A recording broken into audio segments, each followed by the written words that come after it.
नागपुर के Ambazari police station के अंतर्गत आने वाले बजाज नगर से एक दिल दहला देने वाली खबर सामने आई है, जिसमें युवक ने अपने ही पिता को चाकू घोंपकर मौत की नींद सुला दी। बताया गया कि युवक के पिता युवक की मां को दिन रात दारू पीकर मारता था। इस बात से युवक ने अपना आपा खो दिया और अपने ही पिता को मार दिया। मृतक की पहचान सुभाष नगर निवासी संजय शंकर राव निधिकर के रूप में हुई है, जबकि बेटे का नाम संजय निधिकर बताया जा रहा है। खबर गुरुवार की सुबह बजाज नगर पुलिस स्टेशन के अंतर्गत विवेकानंद स्मारक के पास की है। सूत्रों के मुताबिक संजय शराब पीने का आदी था और वह शराब के नशे में लगातार अपनी पत्नी को परेशान करता था। दंपति के 2 बेटे थे जो अपने चाचा के साथ पांड्रा बोडी इलाके में रहते थे। बुधवार की रात संजय ने फिर से अपनी पत्नी को परेशान करना शुरू कर दिया। डर के मारे मां ने अपने बेटे साहिल को बुलाया, जो रात करीब 11:30 बजे सुभाष नगर स्थित उनके आवास पर आया और उसकी मां को अपने चाचा के घर ले गया। हालांकि साहिल अपनी मां को लगातार प्रताड़ना के कारण गुस्से से उबल रहा था, जो उसने कहीं ना कहीं अपने अंदर दबा के रखा था, लेकिन इस गुस्से को कभी ना कभी फूटना ही था। उसने अपने घर से एक चाकू बरामद किया और सुभाष नगर लौट आया। इसी बीच संजय बाहर निकल गया। साहिल ने अपने पिता की तलाश शुरू की और गुरुवार को लगभग 12:30 बजे साहिल ने अपने पिता संजय को अंबाझरी झील के पास विवेकानंद स्मारक के पास रोका और कथित तौर पर उन पर चाकू से हमला किया, जिससे उनकी तत्काल मृत्यु हो गई। पुलिस को उसकी सूचना दी गई। शिकायत के आधार पर क्राइम ब्रांच 3 ने आरोपी के खिलाफ आईपीसी की धारा 302 के तहत मामला दर्ज किया गया है और मृतक के बड़े बेटे साहिल संजय निधिकर को गिरफ्तार कर लिया गया है।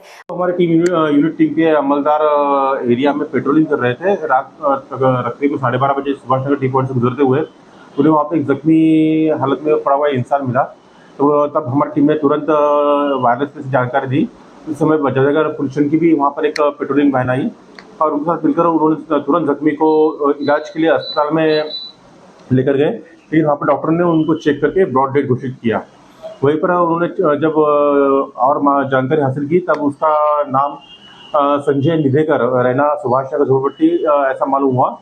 बाद में और तफ्तीश किए हमने तो मालूम चला कि सुभाष निधिकर का खून उसी के बड़े बेटे साहिल ने किया, ऐसा हमको मालूमात गिरी।